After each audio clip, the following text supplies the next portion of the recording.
Gloucester Road is apparently the longest street of independent shops and businesses in the whole of Europe.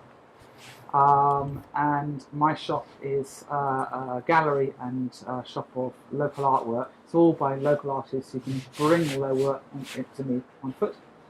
It's strange. It's a normally buzzing, vibrant place, and it now feels quite desolate at certain times. It can be very, very depressing walking down there at the moment, and I'm looking forward to hopefully when things ease and restrictions lift, that as many as possible of us bounce back. And I think we'll perhaps, in hindsight, perhaps we'll look back and be a bit more grateful for local shops. So obviously the pandemic has had a big effect on my business. We're classified as a non-essential shop, so we haven't been able to open for a large percentage of this year. We've got a lot of essential shops near us.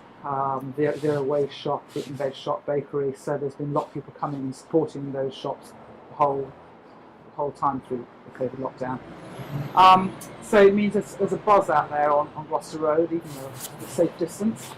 We've got a really good, supportive community who really have, even more people I think are coming out into Gloucester Road now than they ever used to, because they're working from home or furloughed. Some have been very helpful in terms of giving you a discount, or letting you off of something, etc. Knowing that my situation, that I've been totally no income for so long.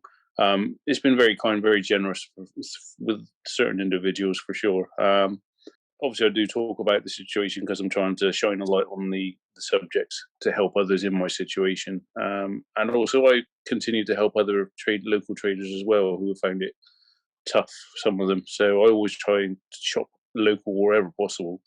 So we all support each other in some way. We always have, always will. But through this crisis, especially, I think we've seen the value in each other and looking after each other. Obviously, during the lockdown period, our local community have been really, really supportive.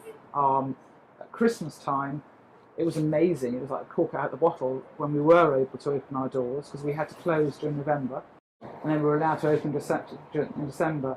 And so many people had said that they didn't buy anything from Amazon. They really resisted buying from any large corporations. They waited until the independent shops on Gloucester Road could reopen, so they'd come in and buy their Christmas presents. We run by an appointment system. So we're starting, we're stopping, we don't know. Normally we always have about 7 months, 8 months, 9 months, sometimes up to a year waiting list, depending on demand at the shop. But we've always got a very long waiting list because we've got a lot of demand from around the country and around the world as well, that people come to us for some work. We have obviously a full diary, and then we have to close, and then we have to rebook, and then we have to close, and we have to rebook. The disruption on that level is probably the biggest headache for me personally.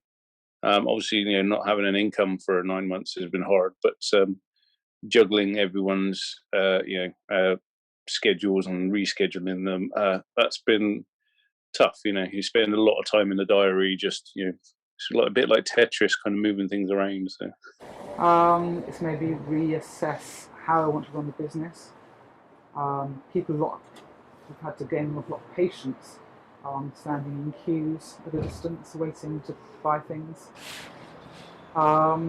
So there's been some positives. It's been difficult, and luckily I have a space where I've been able to homeschool my children and just develop my ideas. To say I'm excluded is on a personal kind of support level. So I fall under the category of exclusion of being in the previously very fortunate category of being a very good high earner, over £50,000 trading profit. And I've been closed for 9 months. So during the time that I couldn't work, I haven't received a penny. My business has had some council support grants, which are enough to cover the rent for the shop. So the business still survives in kind of name and in the premises, and a couple of overheads, but it doesn't give anything more than that, and certainly does not leave me with a penny of actual support myself. So yeah, for 9 months I have been closed last year over 3 lockdowns. I have not received a penny. In fact, I've had to borrow £15,000 to pay my last tax bill, which, although I could have deferred it, it's still only a deferment. It still had to be paid. By the time I reopen in April, my business will have lost close to £100,000 of revenue. It's been good actually, as far as we've had a good cash injection. I think for people who have got high rents and who haven't got tolerant landlords who have given them, maybe half their rent, or because where I used to have my bar, I own that building, and I've just halved the rent straight away. I said to the guys who are renting it from me, look, you can't open your bar. It's unfair that I charge full rent, so I offered that to them straight off the bat. And I own the building where my shop is. So it's been great that we've had that money to keep us going. I'm going to start having art classes out here in the garden in order to make that safe. There's certain things I have to do. So yes, I've tried to use the funding we've had from the government via the council. I've tried to use that wisely to kind of future-proof my business. The money that's been handed back to the government is a big sum. The money that's been lost and defrauded and wasted is a huge sum. And obviously I know they have genuinely helped a lot of people with furlough, with etc. But I still cannot see why you would leave 3 million more without help. The future of Gloucester Road, hopefully it will stay independent. I think actually it's the chains that seem to have suffered more during the COVID lockdown than the independents. We're quicker on our feet. If you've got a small independent shop, you can move the times faster. You've got less stock, less staffing issues. You've got to be creative as an independent shop owner. And I think it's vibey. There are people out there who love Gloucester Road. It's a destination. People on their lockdown walks have been walking up and down saying they can't wait for the shops to open again. Once the cafes open up and people feel safe to be able to eat and drink inside, once the bars open up, students come up Gloucester Road and our student population is growing. All the kids who are around here, they've grown up with being able to go into their local shops and businesses and know the shopkeepers. There's that real feeling of community and having a conversation when you go into your shop. We've got a kids' shoe shop here. The bakery, Joe's Bakery, is flourishing. As I said, there's a bookshop opening up, and I think that's going to be really well supported. We've got lots of buses up and down, bringing people here, and nice wide pavements for some good social distancing. I think it's going to be fun.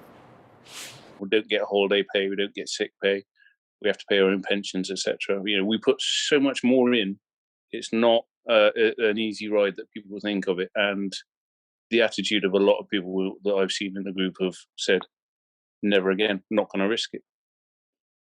So in terms of small businesses, yeah, I think it's a bit of a death knell for some people, for sure, unfortunately.